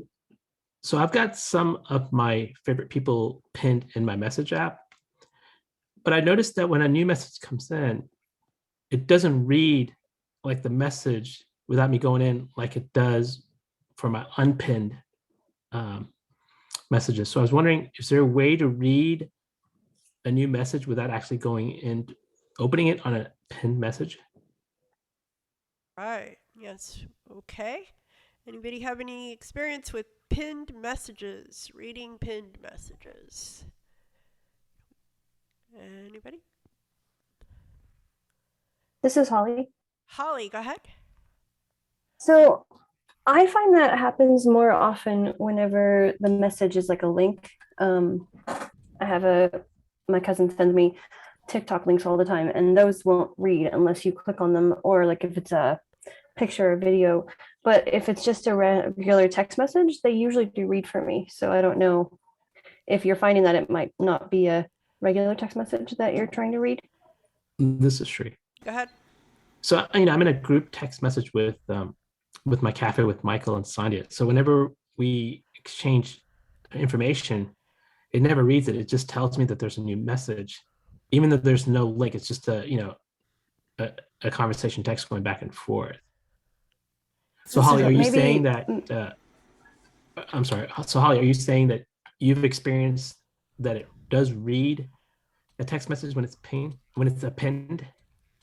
Yes, it will if it's just a normal, regular. When I say that, I mean just one person. It may not read it if it's a group message because those may be formatted differently. I'm not really sure about that, but it will read it under normal circumstances for me anyway. Yes, that's because Holly's a nice person. That's why. Yep. Right, Holly? Right. Yes. Okay. Good. All right, Shri. Anybody else? Any help for Shri? This is Herbie. Shri. Okay. Anybody else before Herbie? This is Dan. Dan, go ahead. Yeah, for me, I don't do any pinning, but I mean it'll always read the main portion of the text before I even open it. So I wonder if you could go into settings and check something in settings for messages in the settings area. Maybe there's something that you could turn on or something like that. Okay, always good to go to settings. Good advice, Dan. Okay, Herbie. Have you tried reading them in the notification center? No. No, that's the one thing I would try, but I do know what you're talking about, Shri. A lot of times, I think that it just works better for Holly because I don't think I can read my pinned messages either, even the ones that are individual. So, yeah. This All right. is Suva. She's got the magic touch. Sorry? I said Holly's got the magic touch. Yeah, obviously. All right. Okay, who's next? New question. New question. It's new Kathy. comment. Kathy, go. I was trying to download a new game called Lost Cities, and I had some difficulties. And I don't know if this might be a bigger problem, but well, there was first a little bit of weirdness, like it said something about Lord of the Rings, and then it said Lost Cities is solitaire for 2, and then it had something called Lost Cities Assistance, and it didn't have separate get buttons for either one of those. But anyway, I hit the get button for when it was the Lost Cities Assistant, and it said somewhere, it usually says, so get worked, but then it said to buy this, hit the side button. Usually it says, like, I don't know, give your password, or sometimes it, brings you right to where you can just click on it and buy it. But it was saying hit the side button, which I never got that before. And the reason why I say it might be a bigger problem is because I was doing something this morning, having trouble getting it to talk, and I wasn't sure if it was off or on or what was going on. And then later I got a message that said, do you want to redo your Apple password? Yes or no? And I said no. And then Paul got a message somewhere. I think it called our home phone and said the same thing. Do you want to redo your Apple password? So I don't know if I set something off and now do I need to redo my password? I mean, I'm so tired of redoing these passwords and forgetting what they are. Okay. And, Okay, well, there's 2 parts to that question. So I think the app that you want, I think, is Solitaire for 2. Okay. That's from what I'm understanding from yesterday. Okay, now for anybody helping with the Apple password resetting issue, hey Paul, welcome. This is Shri. Go ahead, Shri. One thing why you got a phone call is I believe you have your 2-step verification to come in as a phone call. I think that's why you received the phone call. right. Apple does a 2-step verification for that. But if I say what no, kind of, I'm what kind of sorry. phone do you have? I have I think it's a 11 Pro. Yeah, so basically to confirm an install, you press the side button twice. And then it's going to ask you to verify with your Face ID to confirm the password, or you're going to have to enter the password. Okay. But I was going to say to you, Kathy, you're probably going to have a much easier time if you played Black Box, because you don't have to go through all that hassle. But Black Box is too hard. I wanted to play Solitaire. I wanted to start out with an easy game. I know, right? Easier. This is Herbie. Okay, any help for Kathy? Go ahead, Herbie. Well, I was just going to mention, though, have you looked into Kathy the Blindfold Solitaire, which was demonstrated on the Summer Games Cafe last year, and that one... As a matter of fact, I did, and I have trouble with that, and I was thinking maybe this one would work better for me. Okay. I need like a game mentor. Can I Yeah, right. Okay, I'm next. a little troubled. Hang on, Pete and then Paul. Pete. It sounds, number one, it sounds like you've got too many game mentors, but did you say they called your home phone, Kathy? I think somewhere in my Apple, our home phone is listed as one of the numbers. I don't know why. I don't think I would have done such a thing, but okay, go ahead. All right, This is Paul. Brad. Paul. Then Brad. I was just a little troubled by the idea shoot. of Solitaire He's for on? 2. I know he's on. Watch out. Okay, what are you saying, Paul? Just saying, I was a little troubled by the idea of Solitaire for 2. It's a I don't get description. that. It's a game. Leave me alone. It's an oxymoron. Don't worry about it. It's an Okay. oxymoron. All right, Brad. Go, Brad. I was going to say that's interesting what Kathy was saying about being prompted for updating or changing her Apple ID password earlier this evening. My wife was hollering up at me from downstairs saying she was fixing to go into a Zoom call, and on her Mac, she was being prompted to verify her Apple ID, and then she got a two-factor authentication code on her Ooh. phone, and she was like, I didn't initiate any of this. And I said, you're busy with got to go on this call, just don't do nothing, ignore it. You got whatever's happening, you got saved by two-factor authentication. And I was going to go back there and look into it later, but I find that interesting because I know she didn't do anything to initiate a password change. So makes me wonder about being hacked. This is Shri. Okay, Shri. So one of the reasons why it also calls your home phone. So let's just say you only have one phone. You only have one iPhone. And in order for you to get a two-step verification, what Apple will do is ask a secondary phone number. And maybe that is how you have yours set up. Yeah, that sounds right.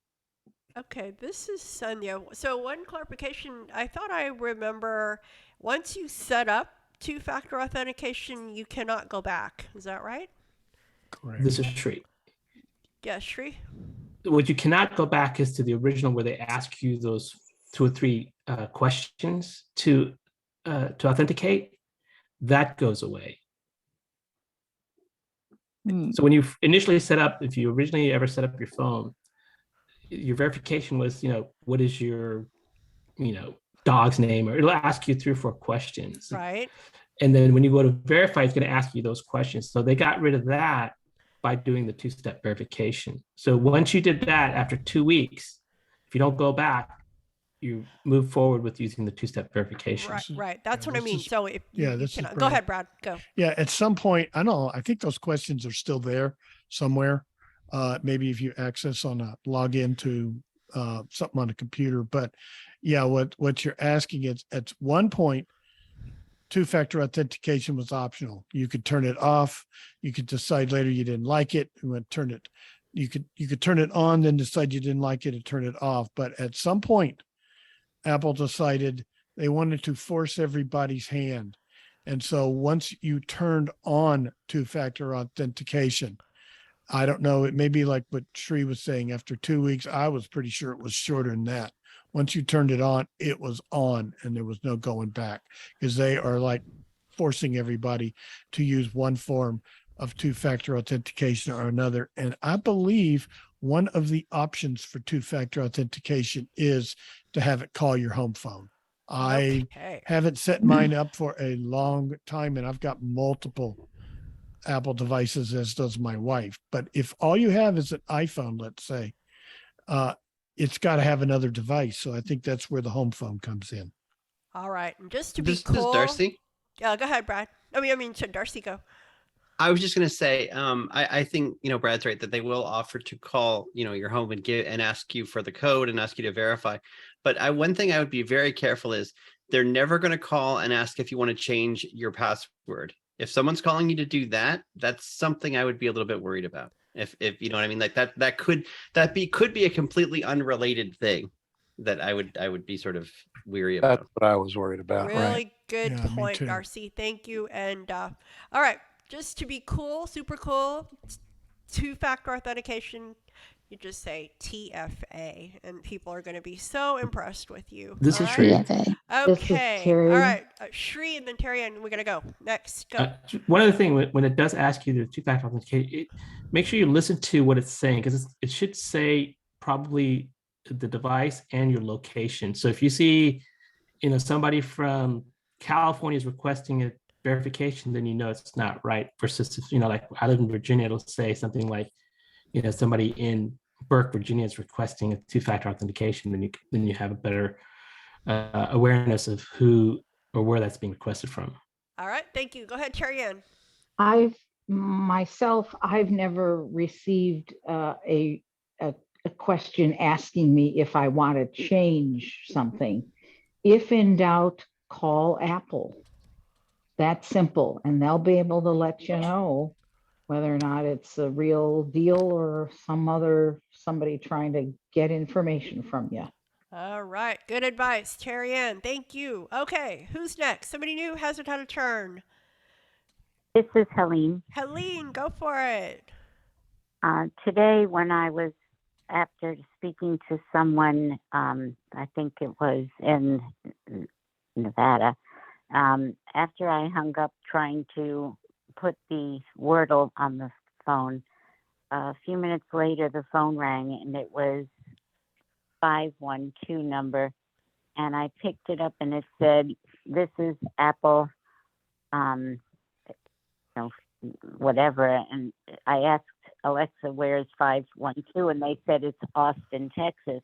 Mm-hmm. So I believe that, Austin and Apple go together. So I tried to call it back because it immediately disconnected.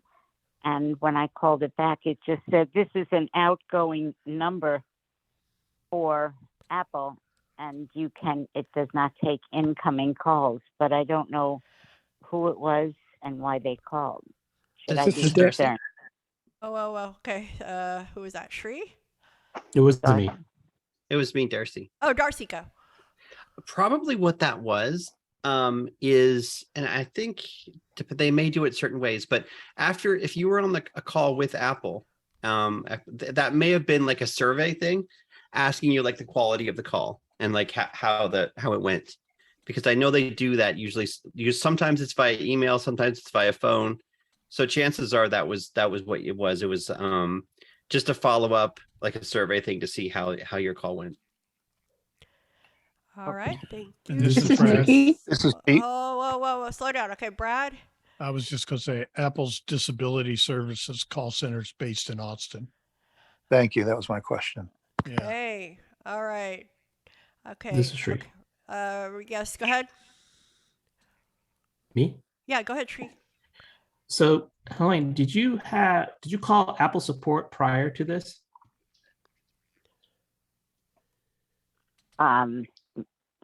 Today or anytime? Just recently. Yeah, I call 2 or 3 times a week. And do you have an open ticket with them? Like, were you working on an issue that they were going to call you back? No. Okay, because sometimes they will call you if you have an open ticket, and they'll schedule a time to call you. And if you don't pick up, you'll get that message saying that this is only it's not an inbound number. Okay.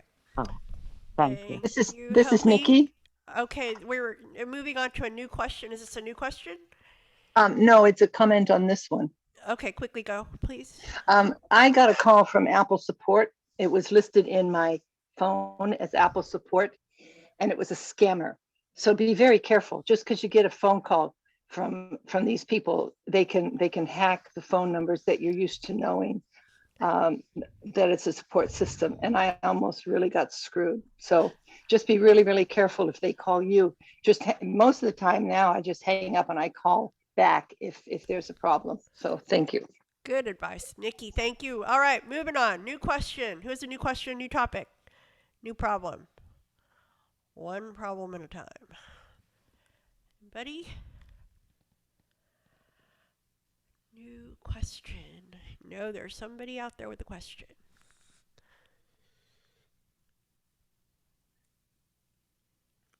Okay. Pete?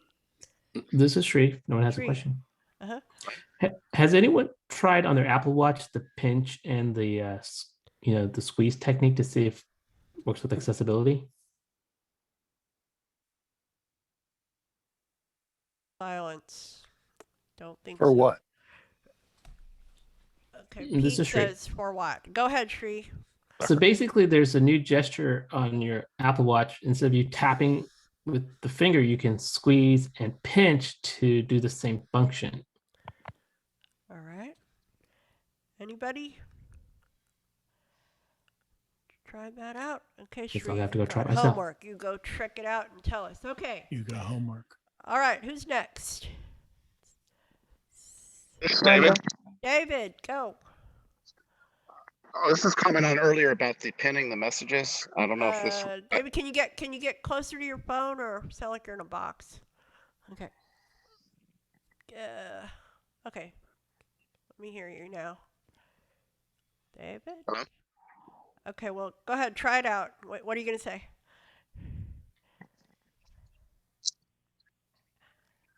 David? Okay, come back, David. We'll come back to you. Linda, Okay, go, Linda. where do you go to, like in your messages, I just get a ding when I get a message. Where do you go to have it read it to you, as it comes in? Okay. Okay, so Linda's question is, so if it's on the lock screen, is that what you mean? Yes. Okay, who would like to explain to Linda how to make her lock screen read the message? Anybody? This is Sri. Go, Sri. You can go to your notification center on the lock screen. Do you know how to get to the notification center? Yes. So on your notification center, it should give you a list of all the alerts that you got, and it could read it there. Pete. Okay. Pete, go. You can go to your settings app and go into notifications there. And that's all I know off the top of my head without checking it. But there will be something that indicates that it will speak notifications on lock screen. All right. And one caveat, Linda, is be careful. Just be careful. That's all I have to say. Okay. Thank you. All right. Okay. Thank you. Paul, David, you back? Okay. Not yet.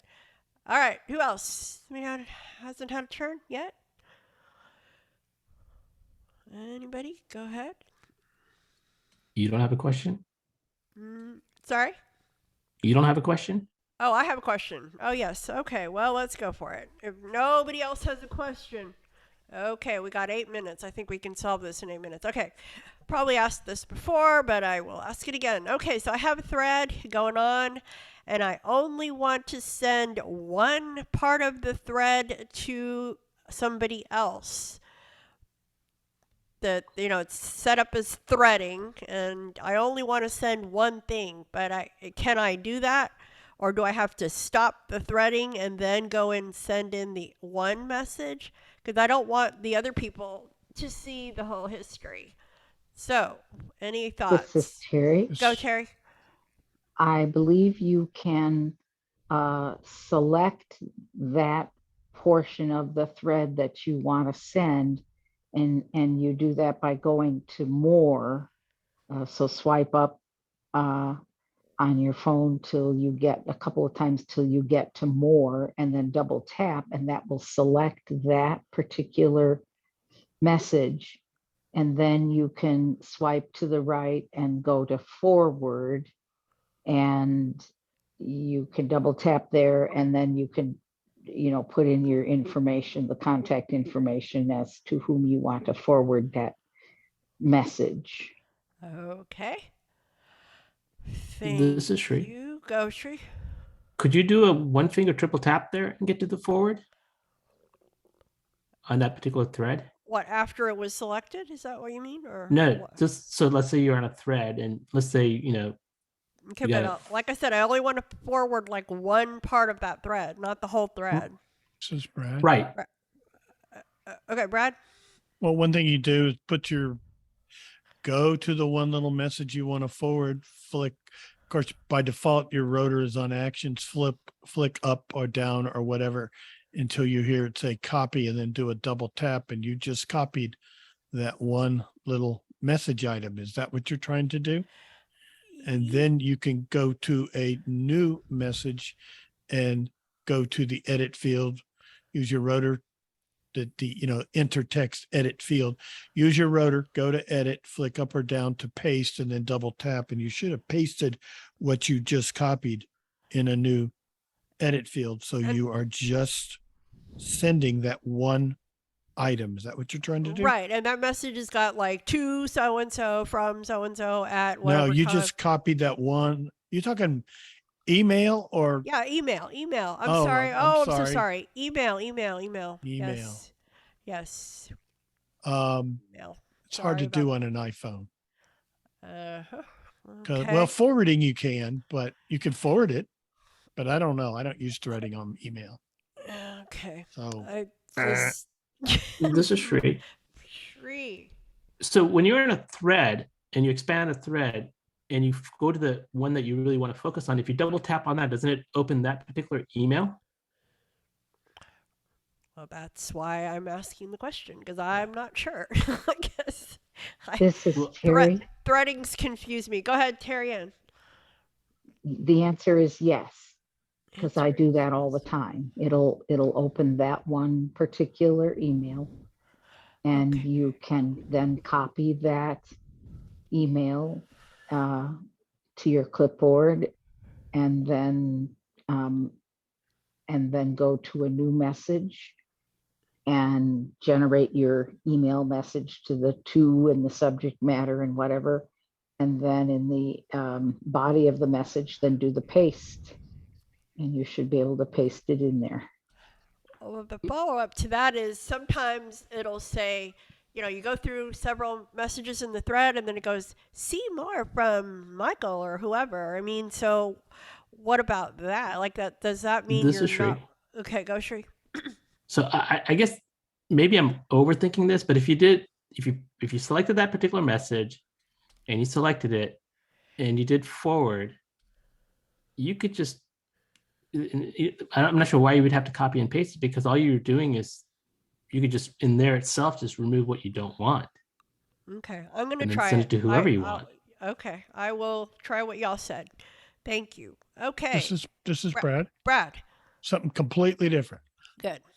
Okay, you ready? Yeah. I want to follow up on something from earlier. We were talking about a message on the screen and tapping it to open. And I said I can't do that without my phone being locked, and Pete says he can. Well, I figured out why. If you go into settings under passcode and Face ID, or I think it's actually Face ID and passcode, or Touch ID and passcode, depending upon what kind of phone you have, as you scroll on down to the bottom, there are a whole bunch of settings that determine what you can and cannot do on your home screen when the phone is locked. And I have I have all those things turned off. I have my phone locked down so you can't do anything from the home screen unless it's unlocked. I've also gone into Siri and search and made it so unless the phone is unlocked, you cannot do anything with Siri from the home screen either. So it was a security issue. Mine is locked down, and I would assume that Pete must not have his as locked down as mine. This is That Pete. answered that. Correct. Pete. That is correct. Yeah. Okay. I don't. I knew it You're was right. something like that. I started thinking about it. Good. So we were going back. Well, I can, but I can't. So I knew it was something. We're a little more trusting than you, Brad. Okay. No, well. Okay. Yeah, you live a sheltered life. I've been out in the real world. Uh-huh. Anyway. Don't listen to her. All right, we got This is Tree. 1 minute. Okay, yeah, go Tree. So Pete, what is the liability if somebody takes your phone right now? Like, would they have access to stuff on the lock screen? They got everything. Yeah, they got everything.